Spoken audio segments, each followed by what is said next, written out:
Okay, quick recap. Another crazy, great Mountain West Conference football game. Two good teams battled right down to the wire again. Wyoming is a really good football team. They've shown that all year long, and it was a great game. Physical, tough, went back and forth. You look at those games, and it can come down to a play here, a play there, but a whole bunch of plays that could be made one way or the other to swing it, and fortunately we made just enough to be able to win the football game. So, my hat goes off to that program. I think anybody that understands how we thought about them during the week, that was very obvious that they're a very good team, and they've been built the right way, and so it was awesome to get a victory. I thought the kids played extremely hard. They were prepared. They worked hard through the week, battled through the momentum swings of the game, which we're always going to have. And, this team just finds a way to continually get in those fights and, battles back with when the other team does some really good things and gets up on them, or every team has some self-inflicted wounds. There's some of those we can work on. We need to coach it better, help them get better in those spots. And, but they bounced back from it and found a way to get a victory. I'm just so proud of them as a whole. They get bowl eligible. Satisfied with, we have 6 wins and we're satisfied with that? Absolutely not. But, I'm the first guy to stand up and say that's a great accomplishment. There's a reason that there is bowl games and you get to 6 wins, and you probably hear me say this 3 or 4 more times, but I'm going to keep saying it because when you get to 6 wins, you have a chance to go to bowl games. So it's something very good that's happened to this football team, and I'm very proud of them. And they should be proud of the fact that they got to that point. Satisfied again, absolutely not, but proud and happy of that accomplishment. You bet. If you lose sight of that, and you're not fired up about that accomplishment, then boy, oh boy, that's it's a pretty bad place to live for a football team. It's one of their major goals, obviously, and we still have major goals out in front of us. We're excited about the future. Boise, tremendous football team. Obviously, year in and year out, they are just the foundation of consistency within this league. Obviously, year in and year out, it's well deserved. They do things the right way. Tough-minded kids. They recruit the right way. You can see it when they, their ability to be able to sustain and maintain and deal with an injury here, an injury there, or the ups and downs that come with the seasons. They handle those very, very well. So it's a great program. It's not a good program. It's a great program, and we're excited to get an opportunity to compete against them in a great setting at our place. And it's elimination game number 3 for the Aggies, and they've passed the first 2 tests. So here we go again, elimination game number 3. So we'll start preparing today and work very hard at it, understanding that we have another extremely quality opponent, the best of the best over the years in this conference. So they gain your respect very quickly. Story goes on with the Munoz. He's now named co-player of the week in the conference defensively, from being in your office a couple of weeks ago wanting to play to where he's at now. Yeah, it's an awesome story, and I'm so happy for Eric, and all of those awards are well deserved. I think every one of them need to be pointed out, from just a kid that battles because he loves the game of football and kept finding his way, and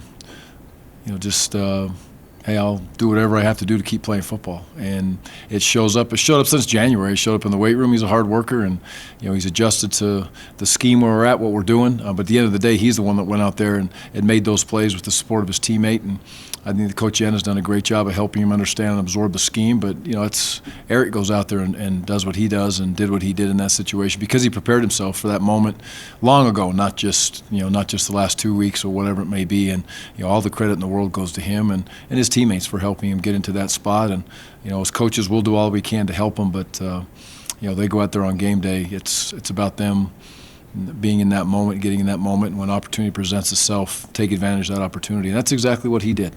He made some spectacular plays in that game, but when opportunity presented itself, he took advantage. It makes you smile, does your heart good. All those good things that come out of football that I believe in for kids, that's what's happened for Eric here in the last couple days. It's fantastic to see his reaction, and it's fantastic to see his team's reaction. And again, it just goes back to how this team has been from the very beginning. They've been tight. I try to talk to them all the time about being a fist and being a tight-knit fist, squeeze that fist and keep it tight. And they've done that, and it's credit to them. On paper, there were two other really productive defensive players along with Eric. You had Kevin, and then you had Troy Lethbridge. What kind of growth have you seen from those two players this year? Well, I think, Kevin, we've talked quite a bit about Kevin being the leader. Even when Woody was there, Kevin is the vocal leader. Woody is what he is as a player, which is not a good player, not a great player, but an elite player. But you got to squeeze him to have him talk, right? And that's just the way Woody is. So Kevin was the vocal guy out there, and he's continued to be able to do that. And his development, and that showed a lot with Eric, getting Eric out there. And not that Eric can't handle himself mentally, but still walking into that situation, I think their relationship was key for Eric to go out there and just, I'm good, I'm ready to go play and attack it. But Kevin has grown on the field, he's grown off the field. He continually grows from a young man to a man every single day, which is the most important part of this whole thing to me. But his development on the field has been very good. And again, I go back.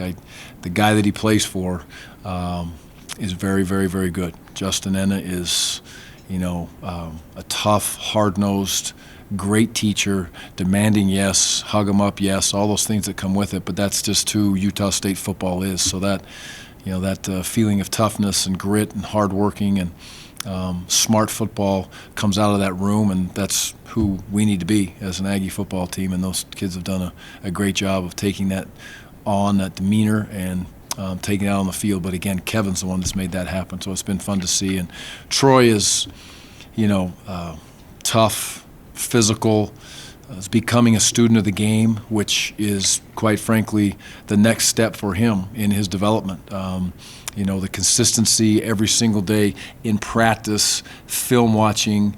How am I watching film? Am I really absorbing the film the way I need to understand my opponent, to give myself some pre-snap awareness? You can see that in players as they continue to develop just the confidence on the field. Now, obviously, they have to have the athletic ability. Troy's fearless. He's a tremendous tackler. His physicality, he wants to be there. He wants to smack you every opportunity he gets, and he seems to really be even in a better flow week in and week out because of what he's taking from his coach and Michael Caputo, what he's putting into his film research and his film study. And, the classroom is just as important as the practice field, and it's just as important as the game field. And I think Troy is really growing in that area and will continue to do so. And it's kind of those two guys together. Shaq is, one and the same. Shaq ends up in the post a little bit more than Troy does, but, Shaq's ability to communicate with the defense is definitely growing. In all those areas I talked about also. So I'm proud of, both those two safeties, but it's great to see Troy, jump out as a JC guy who we had to have come in and play for us and play the way he's played. Obviously, turnovers were a big storyline in the game. You forced 4 turnovers against a team that had 5 the entire season. So first, two-part question, how big of a deal was that? And secondly, how important was it to get some positive mojo in that department heading into the Boise State game? Turnovers are always a huge, huge stat, and it's a big spot on the stat line. And for us to be able to get the biggest, they're all big turnovers. But you could say the interception at the end of the game, yeah, that's a giant one. But to me, the turnover on the after at the first of the game there, right? It was the kids came out, and it was just, again, it was another situation with these kids, and I probably bore a lot of people when I say this stuff, but their ability to react in those settings has been remarkable to me. There wasn't any looking at, oh, what happened there, who did this, here we go again. It was take the field, let's go, and go attack it. And, I thought Coach Enna was aggressive with his calls there, which played out very well. It was great to see that happen. But the kids executed those calls and made a tremendous play there at the end. And, Troy forced the fumble, got on the fumble, and away we went. But that kind of set a tone there. It could have easily been, the first play, I think they caught like a 8-10 slant, whatever it was. And so they come back up, and, then we make some plays right in a row, back to back to back to knock them back. So it was great to see that. But the turnovers are huge. It's, my opinion is with a defense that's a really good swarming defense, you'd like to see every 30 snaps a turnover take place. That's hard, but all of our goals are hard. We don't have a goal that we put on the offense, defense, or special teams that's easy to obtain, but that's a goal that you'd love to have as a swarming, attacking, aggressive defense. And it hasn't happened every week for us, but it happened in a big game when we needed it, and the kids executed it and made the plays. And when the ball was on the ground, they were able to get it. When it was in the air and it was their opportunity to get it, they got it. There was one we didn't get, but we got it a couple plays later, so that was good. Can I ask the hard question about Jordan Love? Is Jordan Love going to play? I really don't have anything on that yet. No comment. There's nothing really to tell at this point, so we'll see. I assume Henry's getting snapped with the first team. How much involvement has he had during the year? A lot. You know, Henry's, if, for instance, we go 2-minute drill every week, we do it twice. When we go our crossover periods with the offense and defense, he gets a lot of snaps there. And there's some carryover there to what the opponent's doing, but it's also kind of a service period sometimes. So those aren't the exact reps that Jordan's getting, the exact looks at the defense, but he gets a really good fair amount of reps. And then, Jordan takes the majority when they're in their scout scenarios. But enough, definitely. And I think the good thing about Henry and Andrew, when Andrew was there, Cooper's in that situation now. Josh is down running the scout team with us. So, but Henry has stayed just mentally. You just watch him in practice. It's not like he's over there just signaling and watching the birds fly around and the pigeons up on the press box. It's not what he's doing. He's in it. He sees it and he understands it, and I think he's really playing it out in his mind. So that's a credit to him. And Coach Sanford stays on him good in that situation to make sure they're continually growing. But Henry understands that those are big shoes to fill when that opportunity presents itself. And I thought he came in and it's not easy to hop in there in that situation, especially in that tense of a game, in that scenario, that setting against that defense, because that's a really good defense at Wyoming. And he made some plays. He made some plays with his legs. The ball that he threw over the top to, I believe it was Jordan Nathan, if I remember right. That was a huge play in those moments. So, he made a good decision on the sack too. The linebacker, and I apologize, young man, for not knowing your name, but number 30 for Wyoming is a tremendous football player, and both those inside linebackers are great players. But if Henry throws that ball, number 30 probably picks it and scores a touchdown. So he didn't, and he took the sack, and we're in a good spot. So at least to punt it. So that's he made some good decisions. I was proud of him. Boise State, one of the reasons they're one of the best teams in the conference year in and year out is their depth. They established that with their recruiting classes. Mm-hmm. How much are we truly going to find out about Utah State's depth this week? Well, I think we found out that our depth is a bunch of fighters already and battlers and kids that are interested in getting into that fight. I think we've also established through the year that when opportunity knocks, you have to take advantage of that opportunity. And if you don't, there's another young man that's going to be excited about have an opportunity knock for him. And that's just part of a structure of a team that's going to compete, that wants to fight, that, every kid should want to be on the field, right? That's why you're playing. You shouldn't be happy and satisfied by just watching the game or just putting on the Utah State football helmet. That shouldn't be the ultimate endpoint for you. And I think that, our kids have shown that.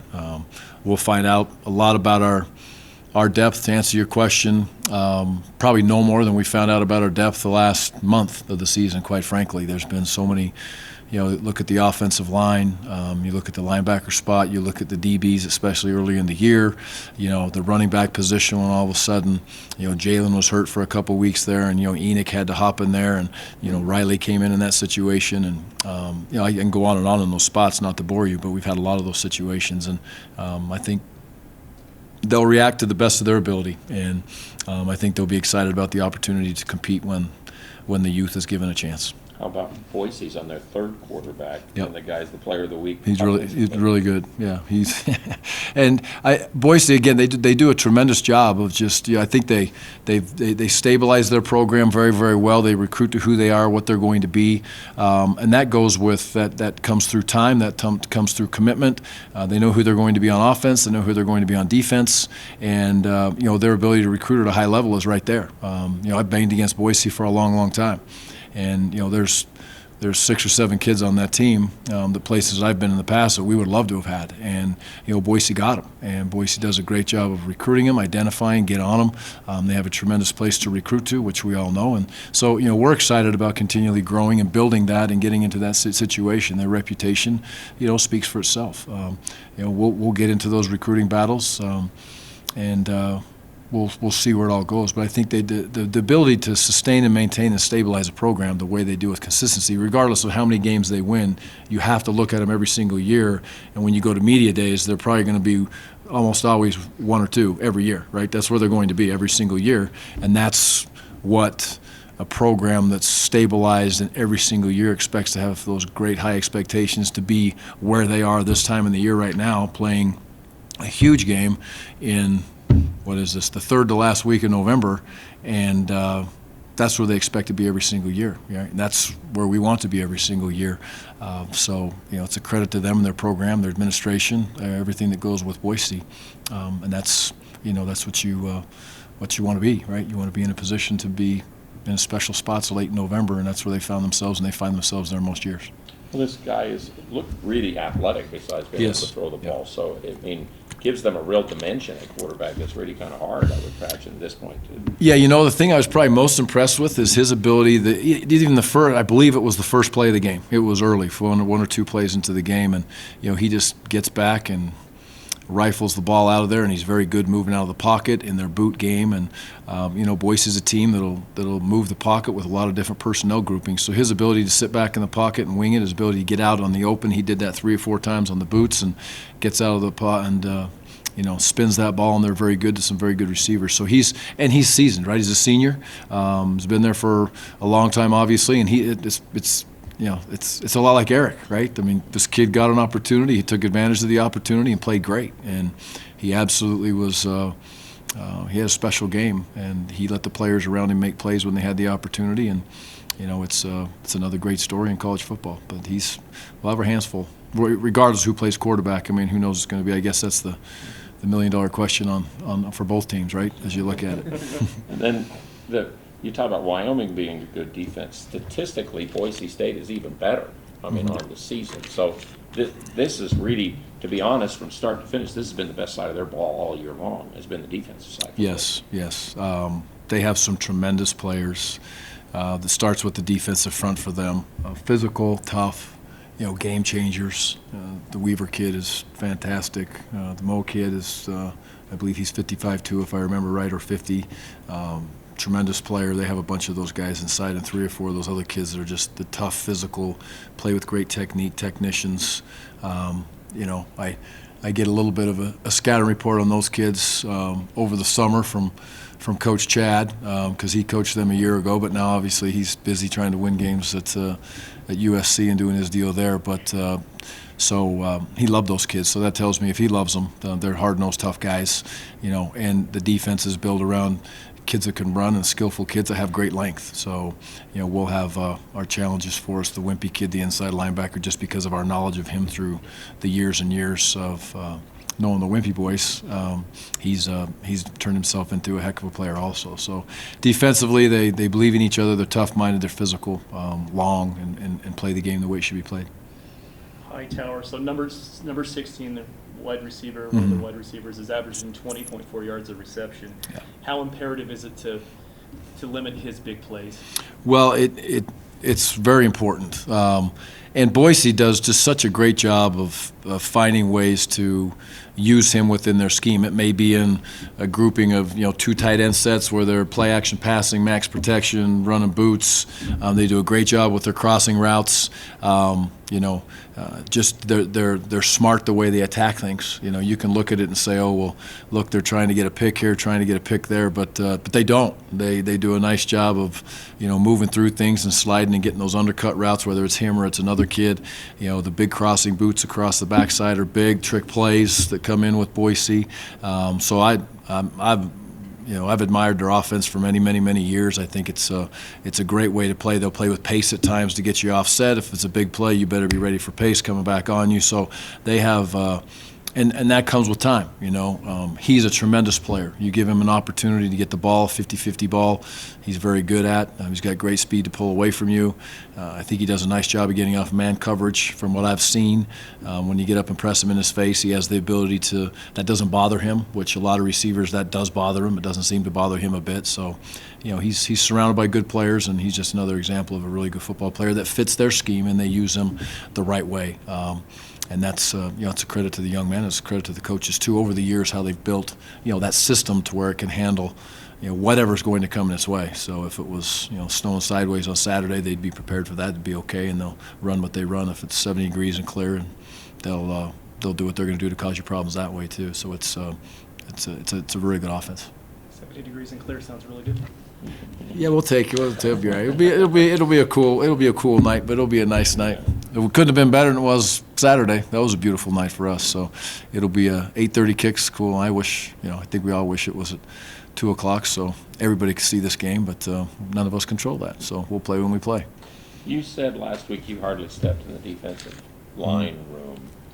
So probably the best thing I ever did, right? Okay, because you said they had their best game. Exactly. So, I'm coaching them down to a bloody stump. First off, then who's coaching them, and then what are you doing? Or Yeah. without giving all the secrets. Yeah, well, no, there's no secrets. It's like I said a couple weeks ago. It really felt like it was important for me to really be, a head coach, and what I believe in, moving around and being part of things, being with the kids, and that goes from the young kids to the old kids to recruiting to making sure we're prepared as we move through the next 6 months. I always try to keep the kids and the coaches 6 months ahead, and that sounds crazy talking about that right now, but it's good. It keeps them at ease. It keeps them where they need to be so they can stay busy at the task at hand, which is winning football games. I think that's good for players and coaches.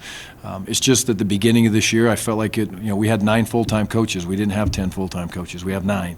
And I did that. I made that decision. Nobody else made that decision. It's not because we couldn't. It's because I didn't. I didn't think it was the best thing for us to get the coaches here that we needed and help ourselves in all aspects of the program. So I was heavily involved with the defensive line. You all know we have Bo-Jay here and we have Al here. I think that Bo-Jay's done a great job. Bo-Jay's the main lead guy in there now, and we kind of split it a little bit early on. And when we were deciding how much we were going to be an odd front this year versus an even front this year, well, it became clear as we went through time that we were going to be an even front for the most part and play with 2 defensive ends and 2 defensive tackles with the personnel that we had. You don't want to take those kids off the field. They're the most experienced kids we have on the team as far as defense goes. And so I was with them a lot early on, and I kind of, weaned myself off of that as we went through time, and Al started taking a much more aggressive role with the defensive tackles, and Bo-Jay, kept running those meetings as far as we didn't break off anymore, and he started running the meetings, and so it was just time for me to step away and let those guys do their job. And I think Al's done a great job of growing into that position, and he's going to be a great full-time coach, and when that opportunity presents him, that's been good for him.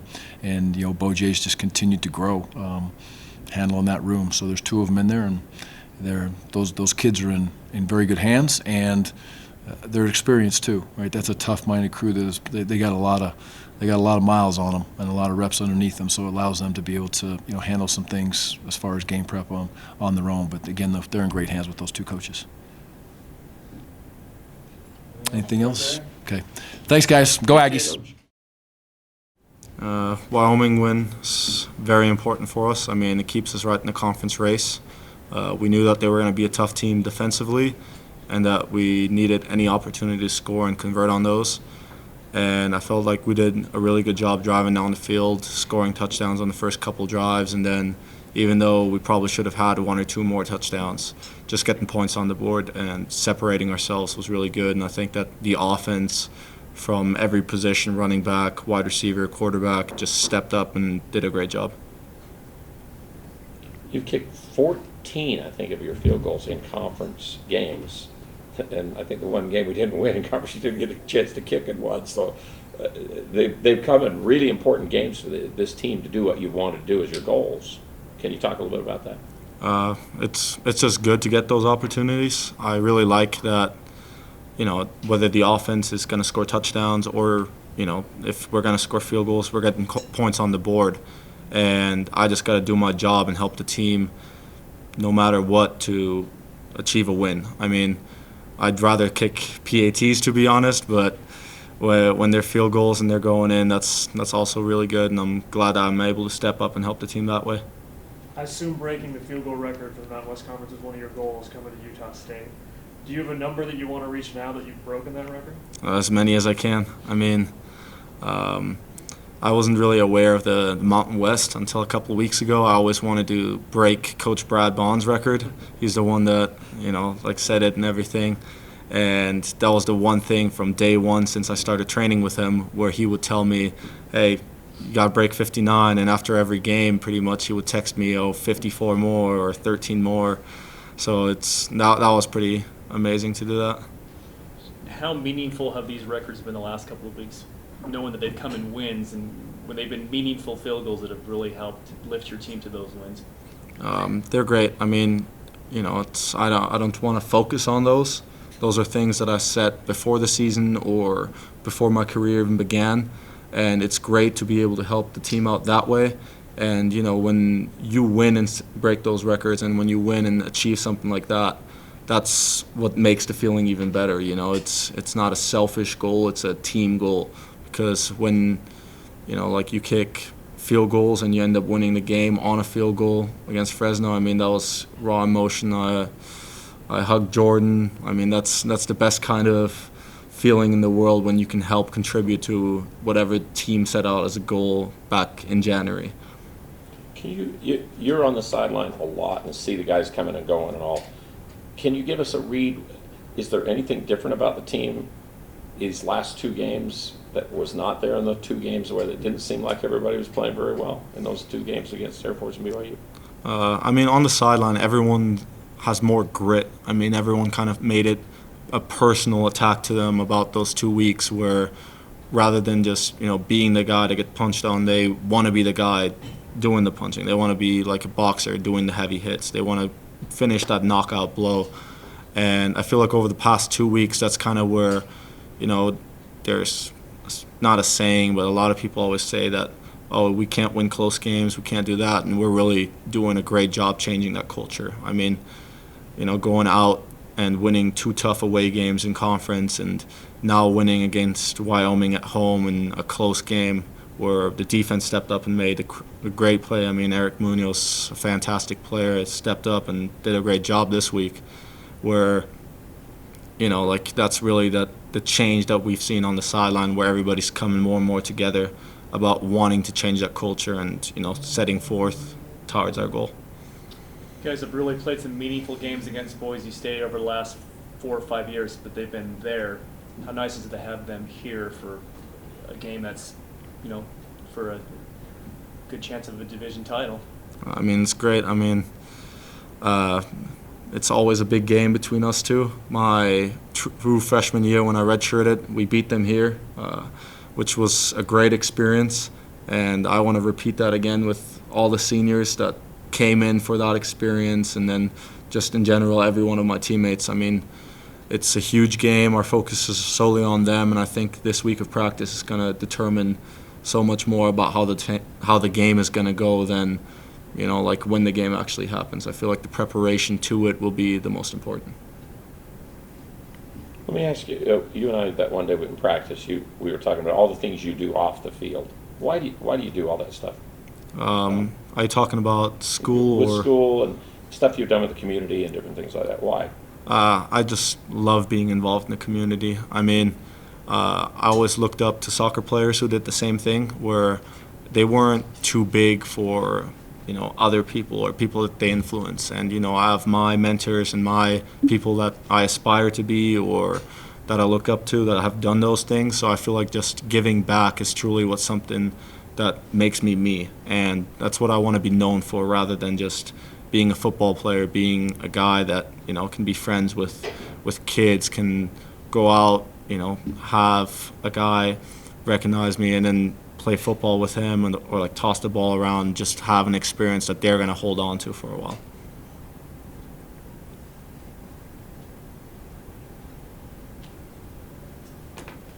Anything else for Dom? Really quickly, when on a field goal, I know you can't control where it's put, but for that Fresno State game, you were able to. Do you ever tell the coach or somebody, hey, put it right here for me because this is where I like it most? Or is it in that Fresno State game, for example?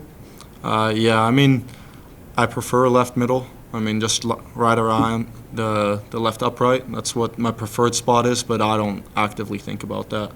I mean, when we have the luxury to do that, like we did against Fresno, where we're already on the left hash and then we can just center it a little bit, that makes things easier. I mean, that's where, I wouldn't say I'm most comfortable at, but that's where in practice, because we track all the kicks, that's where the highest percentage is at.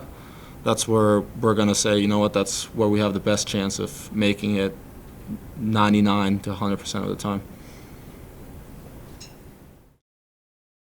I feel like the defense played pretty good. I mean, the good thing about the game is when you win, and there's so many things you could have done better to make it a way better performance. I mean, there's so many things we could improve on, even though we got the W. So, I mean, we just got to watch the film and see what we could do better. So, you and Eric, it just really seemed like you fed off of each other. He had the 2 big interceptions. You Mac trucked that guy on the screen pass, had that 4th down stop inside the 5-yard line. How much did you guys just feed off of each other's energy and strong play there? feed off each other a lot. I mean, that just goes to show how we are off the field. I mean, we feed off each other no matter where we're at, like whether in weight room, treatment, upstairs, eating. I mean, we feed off each other, so that really showed the work we put in during the week also. I mean, watched a lot of film, so we was able to make those plays that we need to make.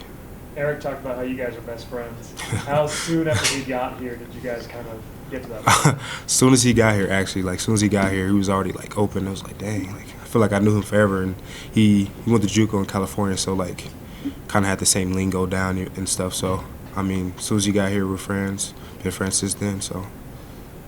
Coach A talked about how you're kind of the vocal leader on the defense. Does that come natural to you, or is that something you've had to work on? No, because right now I feel like I'm stuttering, so I don't think I'm a vocal. Well, I mean, on the field, I feel like I know where people need to be. I just know football, but I mean, it doesn't come natural. It just, I guess. I mean, it just comes out when I'm out there. I'm like, okay, do this. I see this coming. I try to let everybody know what's happening. So, I mean, communication breeds confidence. So. Have you felt like you've had to elevate what you do when Woodward has been out? Oh yeah, of course. I mean, he's a playmaker. I mean, everybody had to step up because there was plays that he would make that nobody else could have made. So anything that he would have done, we all had to do. So I mean, Munoz came in and stepped in and made some big plays like he would have. So it's good to see. What's been the biggest difference on defense the past couple weeks versus this? You had a rough stretch there for a couple weeks. Yeah. It's kind of turned around. Yeah, I mean, the way you practice, watching more film, I mean, seeing what you did wrong. So we stopped doing what we were doing bad, kept doing what we were doing good, and made things simple. Like, simplified everything, make sure everybody was on the same page, everybody was doing their 1/11th, and everything came into place. Could have played even better, but, I mean, pretty good game. How big of a deal was it? I mean, you guys really dialed up some good pressure on their quarterback on Saturday. How big of a deal was it to get that momentum going, especially going into a game against Boise State? Boise State has some great offensive linemen, but they've given up a fair amount of sacks this year. So how important was it to establish that mojo going into that game? I mean, it was very important because the things that we've taken from this game we could take going forward. I mean, especially, and also when you have Tipa on your side, I mean, it's pretty easy, but just watching things that we did, knowing how we could build off and what teams could do to us, so we could go back, watch it all, and see what we could do to be better versus Boise. The theme for the game leading up to Wyoming was physical. Mm-hmm. Coach wanted you guys to be physical and match the physicality with them. Do you guys feel like you did that on defense? Yeah, for sure. I think if the physicality was there, I mean, the linebackers personally, he came at us saying, like, we needed to be better, so we stepped it up to the challenge and tried to play hard as we can, fast as we can, as smart as we can. So the physicality was definitely there. Well, last year when we played Boise, you were starting to play more Yeah. in the season last year. Mm-hmm. And you guys went up there you'd been on a roll and didn't win that game. What was the feeling of like that last year, and how much does that lead towards what you want to do this Saturday? I mean, that game, it was hurtful because we got one game closer to, you know what I'm saying, going to the Mountain West Championship, and we couldn't do it. So now that I'm more part of it, I feel like I have to step up in a huge way so I can send all my seniors out with a bang. So we need to win this game and win the next one so we could achieve our goal of going to the Mountain West Championship and possibly winning it. So I have to do it for my seniors.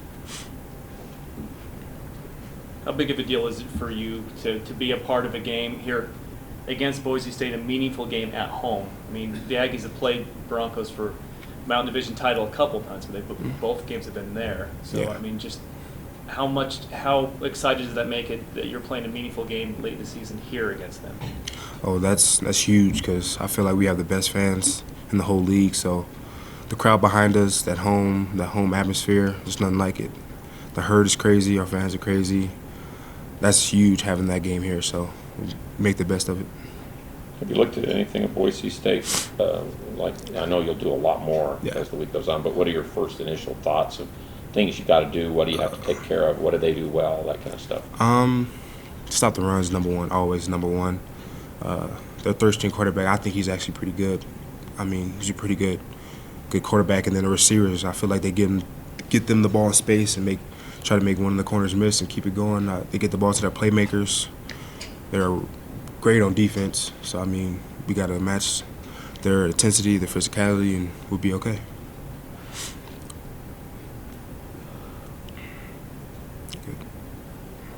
And then was Eric as emotional after the game once he talked to the media and everything? I mean, how did he? I mean, because he really put quite a session together with the media and things on it, talking about how much this meant to him, and you could tell. And he talked about you and his parents and everything like that. Can you tell us how he was after?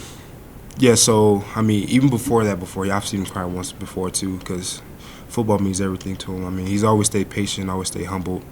But after the game, he comes to the locker room, he's sitting there, like, wiping his face. I'm like, what's going on? He's like, I just bawled. And I was like, what are you talking about? Because I didn't know. He said he cried throughout the whole thing, and he was kind of, like, laughing about it. And I'm like, bro, you're soft. You're soft. But I seen it, I was like, dang, it almost made me shed a tear. So I'm like, proud of that dude, my best friend. Appreciate him. He cried about you, too. Yeah, appreciate him a lot. I ain't gonna cry, though.